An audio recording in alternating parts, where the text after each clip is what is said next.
Good morning. I thought I'd do a short video here as I'm just starting the day's picking to show you some of the issues that can happen in orchards during harvest. You can see here these two large heavily laden apple trees have come down in the latest storm. It's heartbreaking to see, but these things actually happen. So, I mean, this one here is sweet coppin.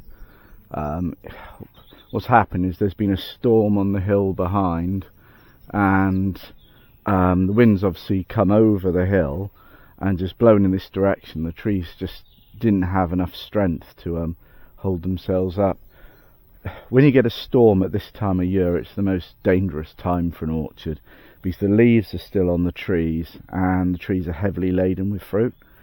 There's not much I can do at this point. I'm going to have to wait till the fruit's fallen off and the leaves have fallen off in winter, and I'm going to try and pull the trees back up with the tractor. So they're so large, I'm going to struggle to stake them properly. I mean, you can kind of see in there where they've ripped up the ground, but what I'll have to do is put a tree strap on the top of the tree there and pull them back with the tractor and then heavily stake them. I mean, in fact, if we walk up here, it's happened to the Vilbury in the past, and I've had to restake this one and pull it up. It was quite damaged in the canopy. The old head of the tree was cut out there because it had been bending over the weight of crops for years, and so it's got a new central leader now. And if we walk in, well, you can see what we did to try and fix it. There's a stake down here, just propping the trunk there. It's digging in a bit, causing damage, but it's just giving it the strength. And then we had two strainer posts at the back, and they're propped up diagonally there with two posts to give them strength, and then using strong tree strapping as well. I mean, it has worked, and this has been several years now, so hopefully the tree's roots have dug in enough that it's now going to hold itself up. And I'll have to do the same with these two here. And what I'm actually going to do is probably have another like ratchet strap at the top of both the trees as well, and I'll have that coming back to a diagonal post further back here. It's going to make cutting around here quite difficult for a few years, but it obviously takes a lot less force to hold the tree at the top of the tree than the bottom, if that makes sense. Because if you're just staking it right at the bottom, and the whole weight of the tree is going to want to pull over, it will just pull that stake down. Whereas if you've got a rope lashed right to the top of the tree pulling down, it's going to take a lot less force to hold it be.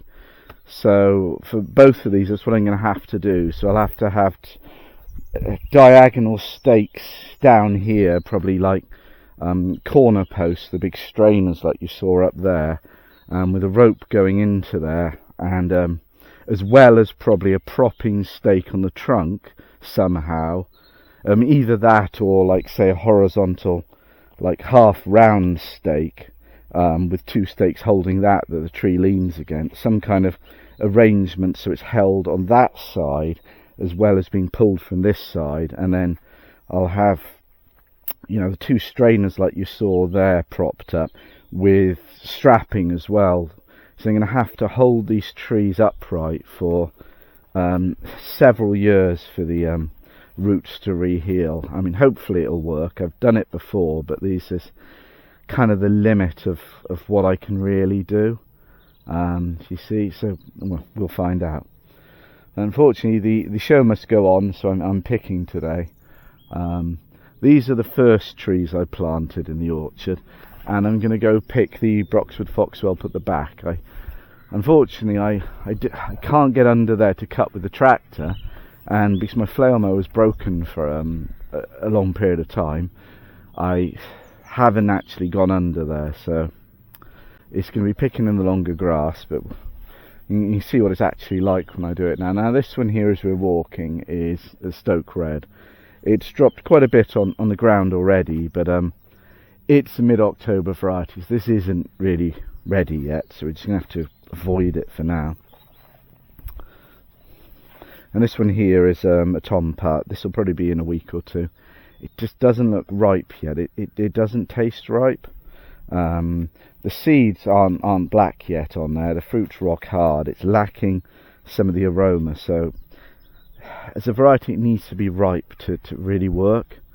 You know, some varieties you can pick a bit early and it's kind of fine with, but tom putt really does need to be ripe to get the best out of it. So I'll have to come back for that. But this here is the Broxwood Foxwhelp.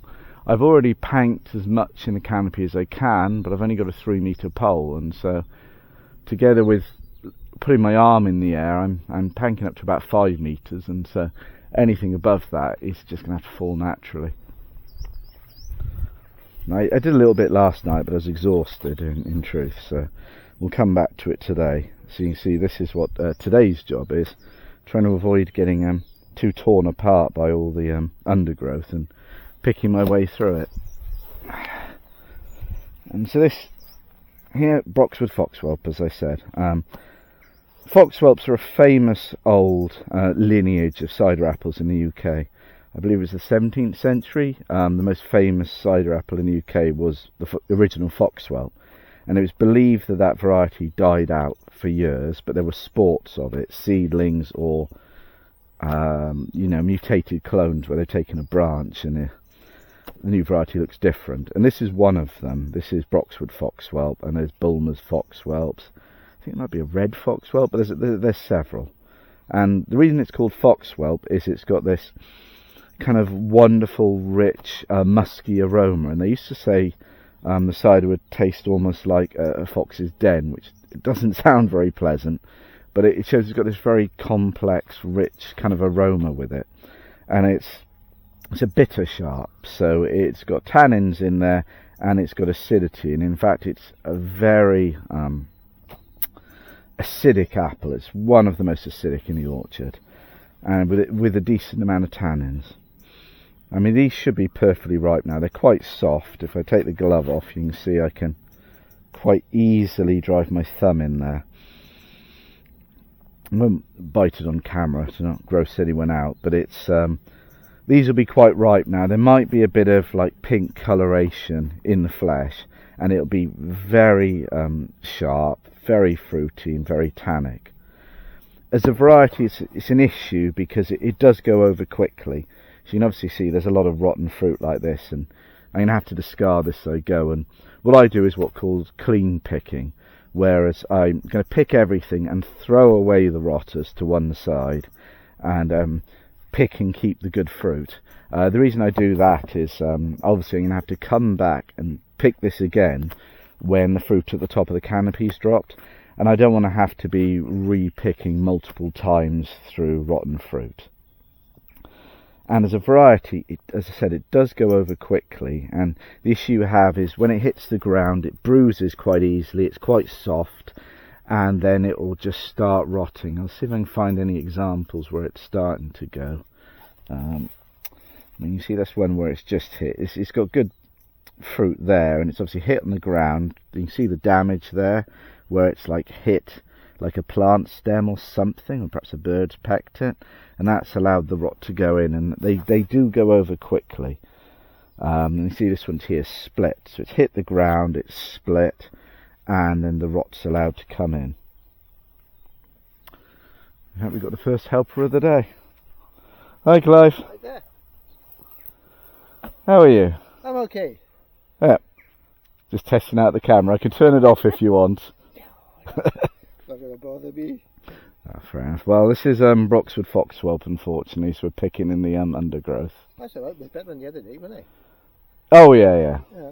Well, these apples are larger, and as I've raised the canopy a bit, it's there's less lower branches, although it obviously doesn't look like it. Yeah, but that doesn't matter. So. It's just there's no undergrowth here, there's no grass looking through, so it's a bit easier then. Yeah, well. It's a shame you lost, well, you haven't lost them, but... Yeah, I was just talking on the video about how to try and fix them, so... I think you need a couple of concrete fence posts there, dig that, deep them right down. Oh, if you look at the Vilbury up there, I'll do it the same way there, right. Where there's a diagonal post propping up the trunk, and then there's two corner strainers behind with diagonal posts propping them and strapping. But what I'll probably do is put a rope at the top of the tree, and have that out to a diagonal as well. I think it's doable. It's just going to be a long period of time. Another job for the winter. Well, yes, quite. You've got nothing else to do, is it? Well, I'll leave the audio on the video itself muted and talk over it for a couple of minutes so you can just see the picking. I'm sure you get the idea. We're gonna have to go through and pick all the fruit on the floor and just discard all the rotters and gather up the good fruit. I think another friend of mine, Keith, came and helped him about 10 minutes later, and we got through it fairly quickly. It was under an hour's work, that tree, and then moved on to the rest of the orchard. If you're wondering why it looks just so overgrown and enclosed there, that's right at the top end of the orchard, and the land slopes up very, very steeply up to the road above and the woodland. The land, in fact, is a glacial U-shaped valley, so most of my trees are growing on the base of the valley, and there's no rock under there. It's just soil. We had the land dug by a geologist when my father bought it. There's a friend of his from university, and they went down 2 meters and didn't find any stone whatsoever. But because it's a glacial U-shaped valley, all of a sudden the rock just goes up steeply at the side of the valley, and you can see it at the edge of the orchard there. Basically, all of a sudden the rock outcrops appear quite close to that Broxwood Foxwhelp, and they're what create the hillside, colloquially known as Mount Ida, to the side of the land. But because of that, those trees there are kind of right at the edge of the land, where there's a very steep slope next to them and a woodland, so they end up very shaded and very gnarly, and I can't drive past those trees to cut with a tractor, so it just gets overgrown in that corner. Basically, it doesn't seem to hurt that tree too much. It's just a bit annoying. It is just so shaded there. You can see we're just nattering away and picking now. But well, I mean, you can see when you look at those photos, the video there, really, there's always a depressing amount of rotters with browns. They bruise Broxwood Foxwhelp. They bruise easily the apples and do go over quite quickly. They are quite soft, so it's something you have to watch out for. It's probably not if you're quite adamant on having good fruit, it's probably not the best variety for mechanical harvesting, unless you're picking it nice and early and shaking the trees early, I'd say. Some varieties drop all the fruit and they're good and sound on the floor. I mean, things like Dabinet. You can see why it's the most commonly grown apple variety in the UK, because the fruit's quite hard, it's got a thick waxy skin, it doesn't rot easily, and so when you come to shake a Dabinet tree, usually almost all the fruit on the ground's good as well. You shake it, you've got almost perfect fruits. You can see from a commercial standpoint, going through with a harvester and getting that means you've got very little wastage and very little later sorting. You have to sort somewhere, really, with cider.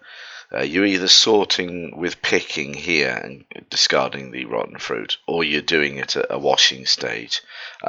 It's all a manual labour cost and a time cost for people doing it, so I'd say that's one of the reasons some varieties are more or less popular commercially. It'll just be a commercial standpoint and decision they're making.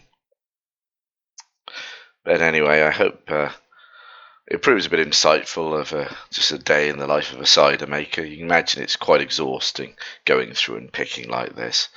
But we got this tree done fairly promptly, and then we went on to Perry pears for the rest of the day, the three of us.